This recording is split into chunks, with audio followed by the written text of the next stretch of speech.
الحمد لله رب العالمين والعاقبة للمتقين والصلاة والسلام على سيد الأنبياء والمرسلين وعلى آله وصحبه أجمعين أما بعد أعوذ بالله من الشيطان الرجيم بسم الله الرحمن الرحيم الحمد لله رب العالمين الرحمن الرحيم مالك يوم الدين إياك نعبد وإياك نستعين اهدنا الصراط المستقيم صراط الذين أنعمت عليهم غير المغضوب عليهم ولا الضالين آمین صدق اللہ العظیم۔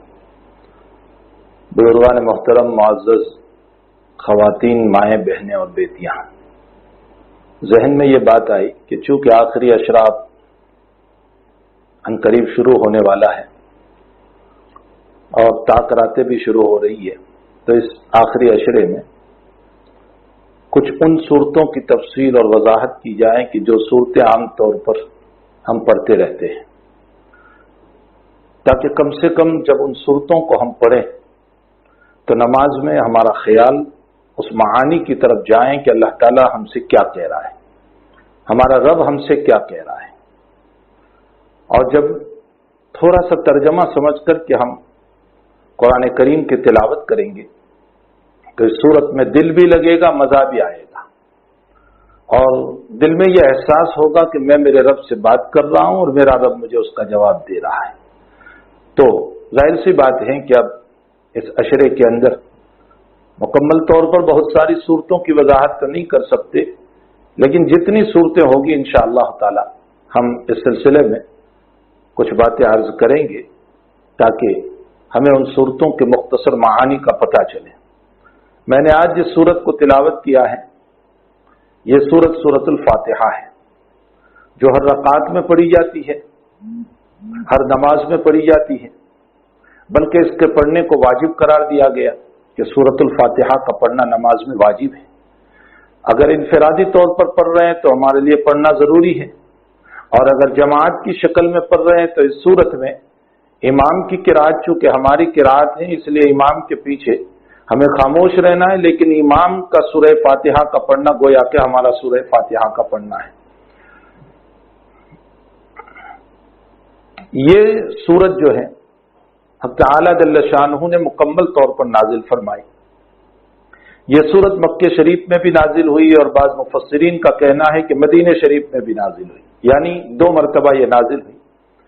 اول نزول تو اس کا نہیں ہے، اول نزول تو اقرا بسم ربک الذی خلق ہے جو 5 آیات اتری۔ اس کے بعد یا ایھا المدثر قم فانذر جو 2.5 یا 3 سال کے فترت کے بعد نازل ہوئی، اور اس کے بعد چل کر کے الحمد شریف کا بعد میں نزول ہوا، لیکن یہ سورت کامل و مکمل اتری ہے۔ ہاں البتہ یہ ضرور ہے کہ یہ فاتحۃ الکتاب ضرور ہے، یعنی قرآن کریم کی ابتدا اسی سے ہوتی ہے۔ ہمارا جو موجودہ قرآن ہے نزول کے اعتبار سے یہ پہلی نہیں ہے، لیکن ترتیب قرآنی کے اعتبار سے یہ سورت پہلی ہے، اور یہ سورت انتہائی جامع سورت ہے۔ حق تعالی جل شان علامہ جلال الدین سیوطی رحمۃ اللہ علیہ نے الاتقان فی علوم القرآن میں اس سورت کے 25 نام ذکر فرمائے۔ ظاہر سی بات ہے کہ جتنے نام زیادہ ہوں گے اتنی ہی خوبیاں زیادہ ہوں گی۔ اس سورت کو سورت الفاتحہ کہا جاتا ہے اس لیے کہ یہ فاتحۃ الکتاب ہے، قرآن کریم کی ابتدا یہیں سے ہوتی ہے۔ یہ فاتحۃ الصلاۃ بھی ہے، نماز کی ابتدا بھی یہیں سے ہوتی ہے، اور کوئی نماز اس کے بغیر نہیں ہوتی، بلکہ خود حدیث قدسی میں حق تعالی جل شانہ و من والہ نے سورہ فاتحہ کو لفظ صلاۃ سے تعبیر فرمایا۔ یہ جو سورۃ الفاتحہ ہے اس کو لفظ صلاۃ سے تعبیر فرمایا۔ حدیث قدسی میں نبی اکرم صلی اللہ علیہ وسلم فرماتے ہیں قسمت الصلاۃ بینی و بین عبدی، یہاں صلاۃ بمانا سورۃ الفاتحہ ہے، میں نے سورہ فاتحہ کو تقسیم کیا میرے اور میرے بندے کے درمیان۔ میرا بندہ جب الحمدللہ رب العالمین کہتا ہے تو اللہ تعالیٰ جواب دیتا ہے حمدنی عبدی، میرے بندے نے میری تعریف کی۔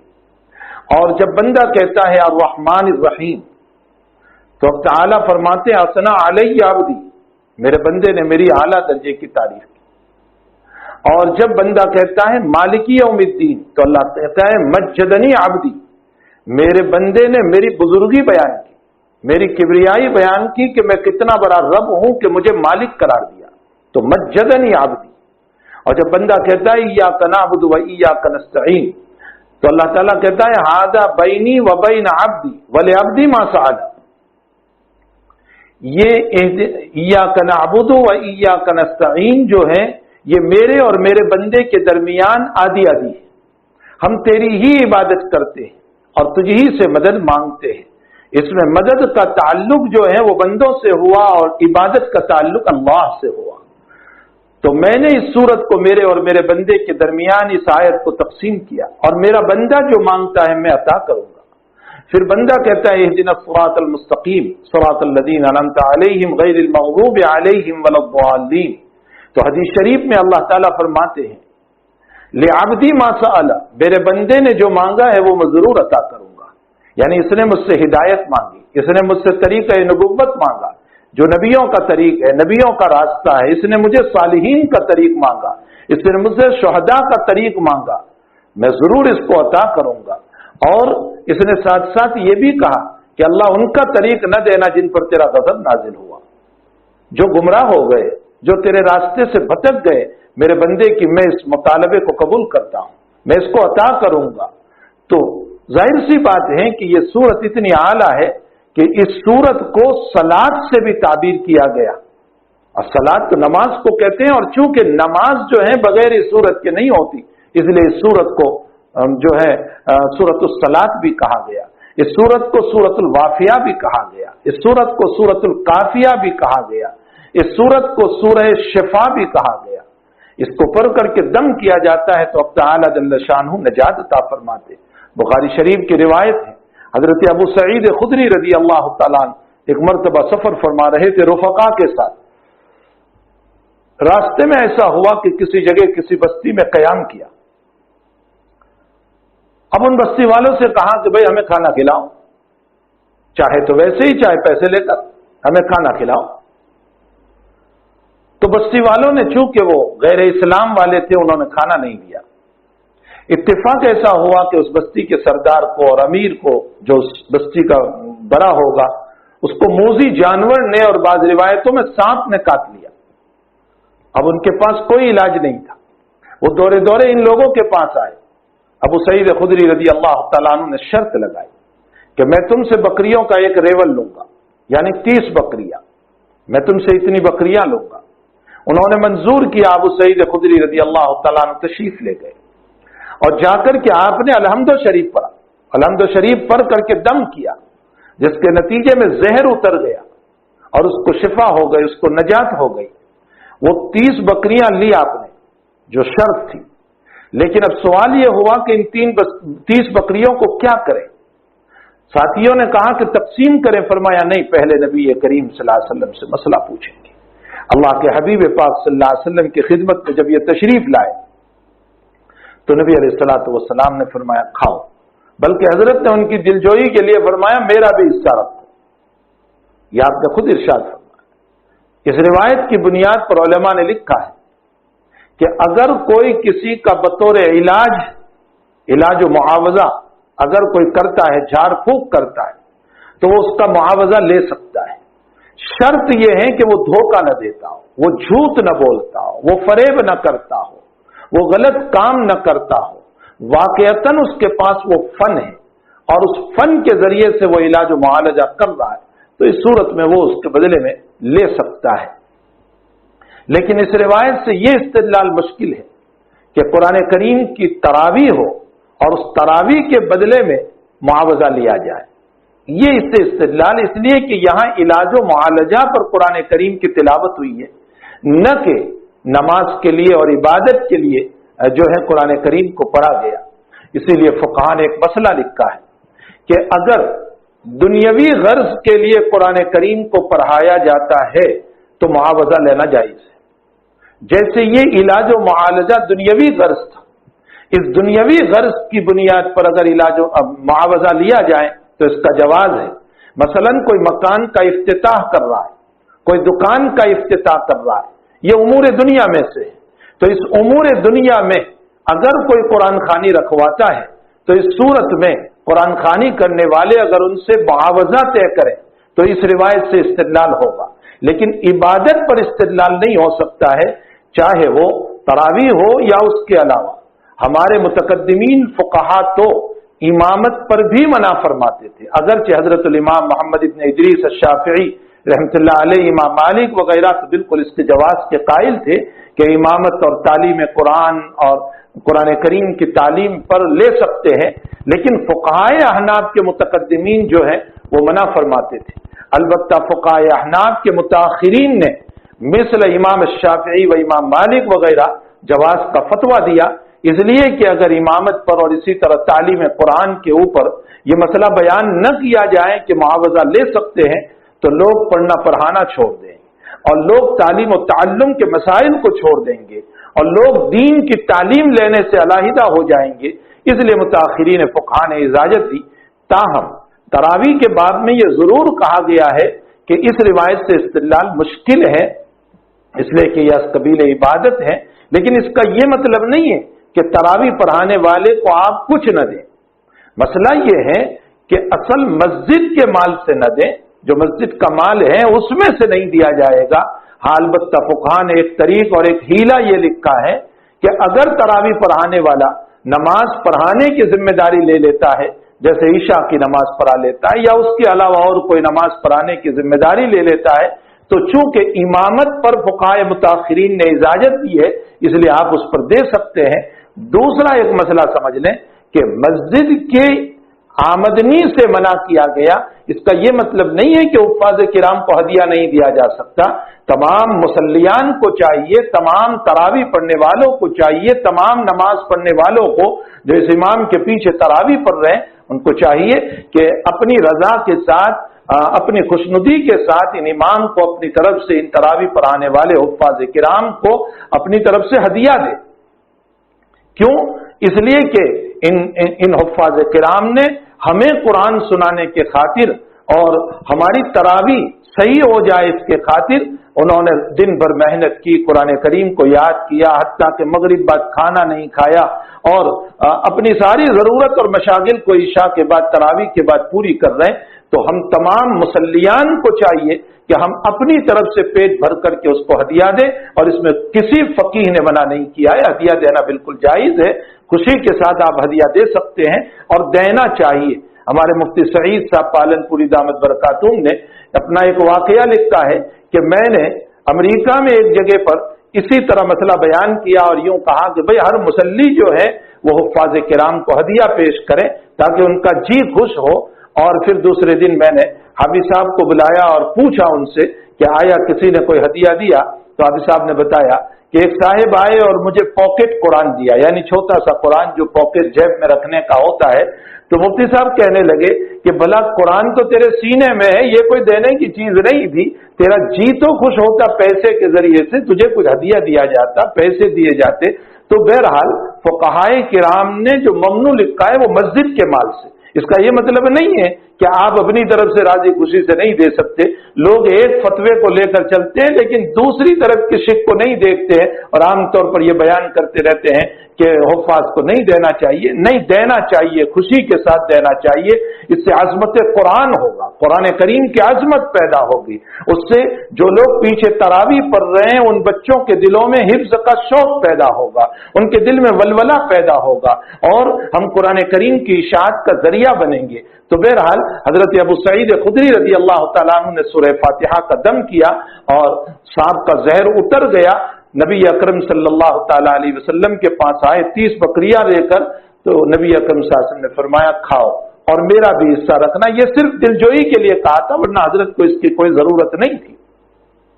اس سے یہ معلوم ہوتا ہے کہ یہ سورہ شفا بھی ہے، یعنی اس کے ذریعے سے شفا ملتی ہے۔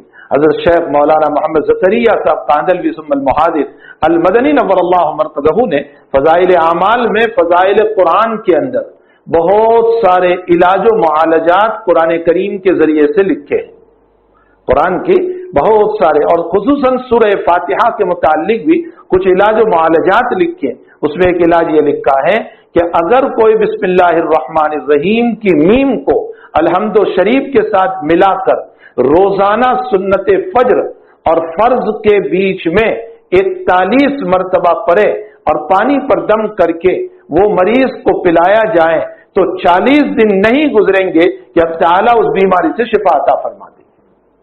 یہ خود سورہ فاتحہ کا ایک بہت بڑا علاج لکھا ہے، اس لیے اس سورت کو سورہ شفا بھی کہا جاتا ہے. اس سورت کو جو ہے مسانی بھی کہا جاتا ہے، 7 مسانی. 7 کا معنی تو 7، چونکہ اس سورت میں 7 آیتیں، اس میں اختلاف ہے کہ پہلی آیت کہاں سے شروع ہوگی. حنفیہ تو کہتے ہیں کہ الحمدللہ رب العالمین سے شروع ہوگی، لیکن حضرت امام شافعی رحمۃ اللہ علیہ فرماتے ہیں کہ بسم اللہ الرحمن الرحیم الحمدللہ رب العالمین، تو ان کے وہاں بسم اللہ سے شروع ہوتی ہے تو 7 آیت، لیکن بسم اللہ الرحمن الرحیم اور الحمدوں کو ملا لیتے ہیں. بہرحال 7 آیتیں، اس لیے اس کو 7 کہا گیا. اور مسانی اس لیے کہا گیا کہ یا تو یہ مسنا سے ماخوذ ہے، اور مسنا کا معنی بار بار ریپیٹ کرنا، اور چونکہ یہ ہر رکعت میں سورت کو ریپیٹ کیا جاتا ہے اس لیے اس کو بسم اللہ الرحمن، اس لیے اس کو مسانی کہا گیا. اور بعضوں نے کہا کہ یہ سنا سے ماخوذ ہے، اور چونکہ اس سورت کے اندر اب تعالی جل شانہ ومن والہ نے اپنی تعریف فرمائی ہے اس لیے اس کو 7 مسانی کہا گیا. اس کے علاوہ بھی اس سورت کے بہت سارے نام ہیں جو علامہ جلال الدین سیوطی رحمۃ اللہ علیہ نے الاتقان فی علوم القرآن میں نقل فرمائے ہیں. بہرحال یہ تمام کے تمام اوصاف اور تمام کے تمام نام جو ہے وہ اس سورت کی فضیلت پر، منقبت پر دلالت کرتے ہیں. پھر اس سورت کی سب سے بڑی فضیلت یہ ہے کہ حضرت ابو سعید معلی رضی اللہ تعالیٰ عنہ، بخاری شریف کی روایت خود فاتحہ کی تفسیر میں امام بخاری رضی اللہ تعالیٰ عنہ نے نقل فرمائی ہے کہ ابو سعید معلی رضی اللہ تعالیٰ عنہ نماز پڑھ رہے تھے، اور نبی علیہ الصلوۃ والسلام نے مسجد نبوی میں نماز پڑھ رہے تھے، اور حضرت نے ان کو بلایا. اب وہ دل میں کہنے لگے کہ میں نماز پڑھ رہا ہوں. نماز پوری کی اور پھر حضور پاک صلی اللہ علیہ وسلم کے پاس گئے، فرمایا یا رسول اللہ میں نماز پڑھ رہا تھا اس لیے آپ کا جواب نہیں دے سکا. تو اللہ کے حبیب نے فرمایا کیا قرآن کی آیت تم نے نہیں پڑھی؟ یا ایھا الذین آمنوا استجیبوا للہ وللرسول اذا دعاکم لما یحییکم، اے ایمان والو جب اللہ اس کا رسول تمہیں بلائیں تو جواب دو. استجیبوا للہ وللرسول اذا دعاکم، نبی اور رسول اور اللہ اور رسول جب تمہیں بلائیں تو تم جواب دو. اس کا مطلب یہ نکلا کہ نماز پڑھ رہے ہیں اور نبی بلائیں تو بھی نماز میں جواب دینا چاہیے. یہ تو متفق علیہ مسئلہ ہے. استجیبوا پر عمل کرنا کہ نبی علیہ الصلوۃ والسلام اگر دوران نماز بھی بلائیں تو اس صورت میں نبی علیہ الصلوۃ والسلام کا جواب دیا جائے. اگرچہ اس مسئلے پر اب کوئی بحث کرنے کی ضرورت نہ رہی، اس لیے کہ جب نبی کا وجود ہی اور نبی کا ورود ہی اب ہونے والا نہیں ہے اور کوئی نبی آنے والا نہیں ہے تو نبی کا بلاوے کا مسئلہ بھی تو اب کوئی نہیں رہے گا. ہمارا عقیدہ ہے کہ خاتم النبیین محمد الرسول اللہ صلی اللہ علیہ وسلم ہے. آپ آخری نبی، آخری پیغمبر، آخری رسول، آپ کے بعد کوئی نبی نہیں، نبی کا سایہ نہیں، نبی کا پرتو نہیں، ذل نبی نہیں، عکس نبی نہیں، کوئی نہیں ہو سکتا ہے. کتاب بھی آخری ہے، شریعت بھی آخری ہے، نبی اور رسول بھی آخری ہے. نبوت اور رسالت دونوں نبی اکرم صلی اللہ علیہ وسلم پر ختم کر دیا گیا. ما کان محمد ابا احد من رجالکم ولکن رسول اللہ وخاتم النبیین، وخاتم النبیین ہے، سارے نبیوں کو آپ ختم کرنے والے ہیں. تو حضور پاک صلی اللہ علیہ وسلم پر سلسلہ نبوت ختم ہو گیا، اس لیے اب نبی کے بلانے کا کوئی سوال ہی پیدا نہیں ہوتا. تاہم مسئلے کی روح سے میں اس کو بیان کر دوں ورنہ اس کا کوئی مسئلہ ہی پیدا نہیں ہوگا. حضرت الامام ابو حنیفہ رحمہ اللہ تعالی سے کسی نے سوال فرمایا کہ میدان جنگ میں اگر میں ہوں اور اس صورت میں دشمن نے کسی مومن کے بچے کو پکڑ لیا ہے یا مومن کو پکڑ لیا ہے، اب میں اگر تیر مارتا ہوں تو مومن کو لگتا ہے تو میں کیا کروں، آیا تیر ماروں یا نہ ماروں؟ تو امام ابو حنیفہ نے فرمایا بسم اللہ بول کر مارو. اگر نیت دشمن کی ہے تو دشمن میں کامیابی ہے، اور مومن اگر مر گیا تو اس کو شہادت کا مقام ہے. تو اس آدمی نے پلٹ کر سوال کیا کہ اچھا دشمن نے نبی کو پکڑ لیا ہے، اب میں تیر ماروں یا نہ ماروں؟ حضرت امام ابو حنیفہ رحمۃ اللہ علیہ جواب دیتے ہیں کہ جب وہاں نبی موجود ہیں تو مجھ سے کیوں سوال کر رہا ہے، نبی ہی سے پوچھ لینا کہ میں ماروں یا نہ ماروں. حضرت امام صاحب اس کو اس بات کی طرف اشارہ کرنا چاہ رہے تھے کہ حقیقت یہ ہے کہ جب نبی ہے ہی نہیں، ورود ہی اب نبی کا ہونے والا نہیں ہے اور اب کوئی نبی آنے والا نہیں ہے تو تیرا یہ سوال بیکار اور عبث ہے. اسی لیے حضرت امام مالک رحمۃ اللہ علیہ فرماتے ہیں کہ وقوع سے قبل سوال کرنا یہ بھی صحیح نہیں.